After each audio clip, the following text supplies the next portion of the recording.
Now, Laroi is definitely out of here after this one for sure. You've seen the title though. The kid Laroi just signed to Justin Bieber's management, and hey, I got a couple things to say about this. So yeah.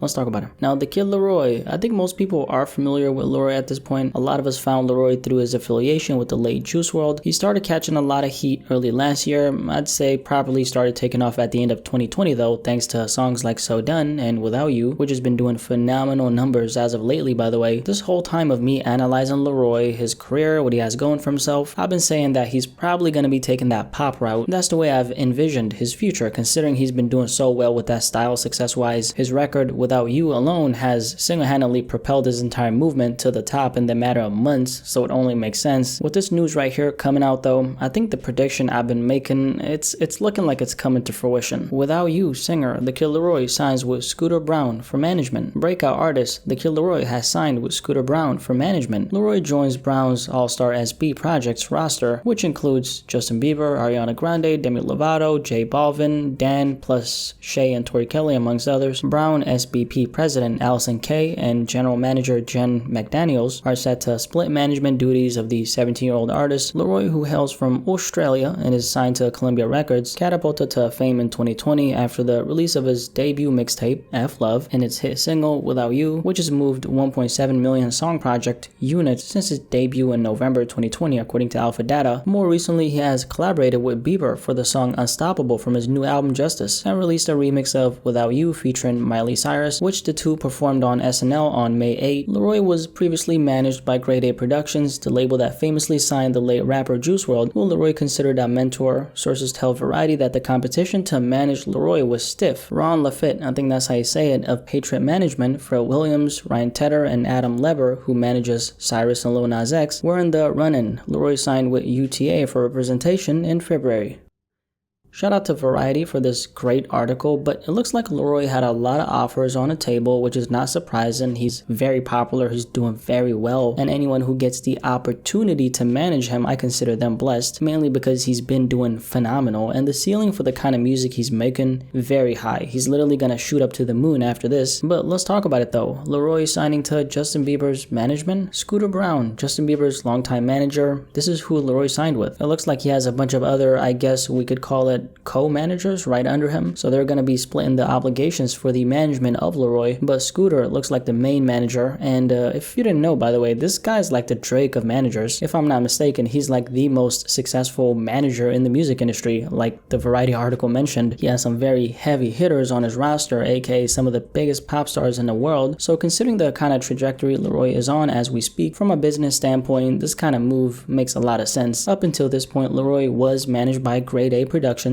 which is the management the late Juice WRLD had. Now, Grade A Productions was started by Lil Bibby. Bibby is the person who discovered Juice and eventually signed him and started managing him, and the same story goes for Laroi. Now, as we all know, Laroi has been getting a lot of backlash for kind of being pushed as the guy who's going to pick up from where the late Juice left off. This is where a lot of the hate towards him has stemmed from. One example is when that Reminds Me of You song came out. It of course dropped on the 1-year anniversary of Juice's passing, which a lot of fans took the wrong way, and I obviously see why. This moment was clearly being used as a promotional opportunity to push Laroi. I recognize that, but I also recognize the fact that it wasn't the work of a 17-year-old who probably wanted to use that day to grieve the passing of his friend and mentor Juice WRLD. So in that case, I blame his label, his management. In this case, it's Bibby, right? I'm actually not sure if Grade A would have been able to mold Laroi into the superstar that he actually is had he stayed. Now, they did do a great job at breaking him, getting him popping, pretty much helping him from the ground up. Laroi's future is in that pop lane. We've established that at this point. With the kind of music he makes, would Grade A be able to bring him to that place that his new management is most likely gonna bring him to? I think Laroi low-key served as a little experiment for Grade A. He might have came up as a rapper slash singer, aka a hybrid, obviously being inspired by their biggest artist at the time, which was Juice, but his aspirations and talent clearly lies in another lane. The question for them would be, what exactly was your plan for Laroi? And that's a question that was probably going off in his head head. You know, what does my current management have planned for me? Obviously, he knew that it wasn't the right place to stay if he wants to reach that next level, which from a business lens, it is the smart thing to do. The amount of connections he's now gained from this one move, I mean, that alone is going to help him shoot for the stars. And I just want to clarify something. Laroi is obviously in the position he's in because of grade A. Like I said earlier, they built him from the ground up to where he's at right now, and I'm sure he's very grateful for that. In a situation like this though, where you get an opportunity to keep on building with what you have so you can possibly go beyond global with your music, should you really pass on an opportunity like that? With that being said, grade A is responsible for the very much strong foundation Laroi is going in with to this other situation with JB's management. Shout out to Lil Bibby for being such a visionary and having a really impressive eye for talent. He is, after all, the guy who saw potential in Laroi and basically put him on. Had Laroi been picked up by someone else and signed by someone else, I'm not sure he would be as successful as he is right now, and that's thanks to Lil Bibby for believing in him. As far as this deal though, I think this kind of move for Laroi was given. I believe whatever next project he drops is going to have a different level of push to it, and I also think the sound of his music is greatly going to be affected. I don't see Laroi doing too much rapping from this point. I think he's going to go full on without you and so done. I mean, it seems like that's the only route for him to take, considering that he's now signed to Scooter Braun. Not that Laroi was a rapper's rapper anyway, but you know what I'm talking about. He does rap on some of his songs, right? I'm also curious if this is going to affect how much he collabs with rappers. Now, he is going to be on Polo G's new album with Dirk, but is there a chance that we won't see him jumping on records with other rappers in the future and instead stays making music with pop stars and pop stars only? That's going to be really interesting to see, because he has collabed with Youngboy, is on Polo's album with Dirk, like I said, made songs with guys like Lil Tecca and Lil TJ. Personally, I'd hate for that to stop, and I'm pretty sure Laroi wants to keep making music with his peers like Tecca or TJ, so I hope he doesn't lose his enthusiasm to keep on doing it because of this deal. Also want to add in the fact that, you know, it could be out of his control if it doesn't happen. Maybe there's something in the management deal that stops him from being so flexible, which in that case I understand, so I'm not going to hold it over his head. All in all, this is a great thing for Laroi. This new situation he's in is going to allow him to skyrocket his movement even further. He's officially going to be a part of the pop star circle. The guy's only 17. I think that's something a lot of people forget. He has a very bright future ahead of him and is only going to keep on climbing. And personally, I don't think he's a snake for leaving grade A. Some fans have been saying that on social media after a close friend of Laroi, his name is Han, he's a producer who's produced multiple of Laroi's records. He dropped some, what I think is a couple subliminal tweets, not trying to instigate anything, okay, so I could be wrong, but these tweets came right after the news was announced, so make whatever you want of it. But some fans have been saying that Laroi is a snake for signing this deal, and personally, I don't agree with that narrative. I think everyone should do what's best for their career and their career only. Truth is, you're not supposed to go the distance with everybody you came up with. It's easy to talk about loyalty and point a finger at someone who's looking out for themselves. As long as you're not hurting the people who fed you when you were starving, I don't think there's anything wrong with moving on and chasing bigger and better things. Not everyone who you came up with is supposed to eat with you at the same exact table anyway. You can both be happy about each other's success, but you're not supposed to be in business with everyone you started with. That relationship a lot of times does have an expiration date. Not only talking about this Laroi situation, by the way, I'm speaking in general because this is something people need to hear, and that's a message to all my aspiring artists, producers, and creators out there who are trying to break into this industry. It sounds very cool and honorable to say that you're gonna stick with the gang for life, but very few people can actually live that, especially when you're mixing money with the people that you're eating with. Make sure you show gratitude and respect to the people who helped you when you needed a hand, but at some point you gotta evolve, you gotta grow, you gotta make those hard decisions for the sake of building a better career for yourself. Again, I don't think there's anything wrong with that, and the music industry is a selfish business anyway. You either adapt and look out for your best interest, or you're the one who gets used and abused. Pick your struggle, it is what it is. Don't try to fight reality, just deal with it and save the frustration for the shit that actually matters. But yeah, the kid Laroi signs with Justin Bieber's management. Any thoughts on this move Laroi just made? Curious to hear what you guys have to say. Definitely let me know in the comment section below. Let's have a discussion about this.